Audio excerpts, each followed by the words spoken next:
Good morning. सकाळचं सुंदर दृश्य. हॉटेल लाईमस्टोनमध्ये उठलो आणि गरमागरम ब्रेकफास्ट घेतला. हॉटेलमधून बाहेर पडताच पहलगामची सुंदर सिनरी पाहिली. काही विचारू नका, इतकी सुंदर की फोटो आणि व्हिडिओ थांबतच नव्हते. या ट्रिपचे हे लास्ट पहलगाम मुमेंट्स होते आणि आम्ही अगदी मनापासून एन्जॉय केलं. आज पहलगाम सोडून आम्ही निघणार होतो श्रीनगरकडे, पण वाटेत एक स्पेशल स्टॉप घेतला, अवंती स्वामी टेम्पल अवंतीपुरामध्ये. या एन्शंट मंदिराचं आर्किटेक्चर खूप खास आहे. हे मंदिर 9th सेंचुरीमध्ये अवंती रामन नावाच्या राजाने बांधलं होतं, जे पांडवाशी जोडलेले. मंदिराचे आज फक्त रिमेन्स उरले आहेत, पण वाइब्स जबरदस्त आहे. हिस्ट्री आणि शांतता दोघेही जाणवली.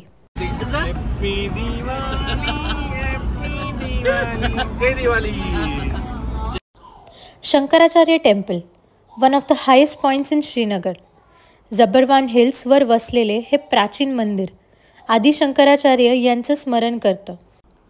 243 स्टेप्स चढावे लागतं आणि बिलीव्ह मी, दम निघतो. पण वरून दिसणारं दल लेक आणि full Srinagar view totally worth it.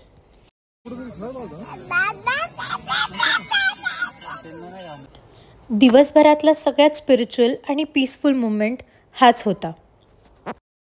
जेवणानंतर परत हॉटेल कबीरला आलो आणि तिथे एक सरप्राईज.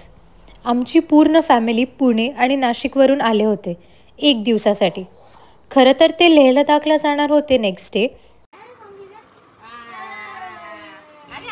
आणि आम्ही त्यांच्यासोबत कारगिलपर्यंत जॉईन होणार होतो, कारण युवानला लेह लडाख नको ड्यू टू ऑक्सिजन इश्यूज. हॉटेलमध्ये सगळे भेटले, भरपूर गॉसिप आणि मस्ती आणि लाफ्टर. संध्याकाळी मग पुन्हा एकदा गेलो दल लेकवर, पण यावेळी फुल फॅमिलीसोबत शिकारा राईड. संध्याकाळचं शांत पाणी, थोडीशी कॉफी आणि ते ॲटमॉस्फिअर एकदम ड्रीमी.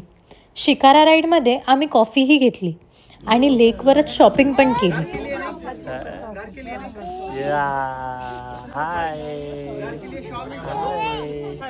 युवान पण खूप खुश होता. शांत पाणी आणि गार हवा, परफेक्ट. मग आम्ही ऑटो रिक्षाने गेलो फेमस लाल चौक बघायला, आयकॉनिक प्लेस. थोडं वॉक केलं, street lights, night time vibes आणि मग डिनर टाईम. नेक्स्ट डे आम्हाला लेहला जायचं नव्हतं, पण कारगिलपर्यंत फॅमिलीसोबत ट्रॅव्हल करायचं होतं. So we slept early, excited for day 6. Bye.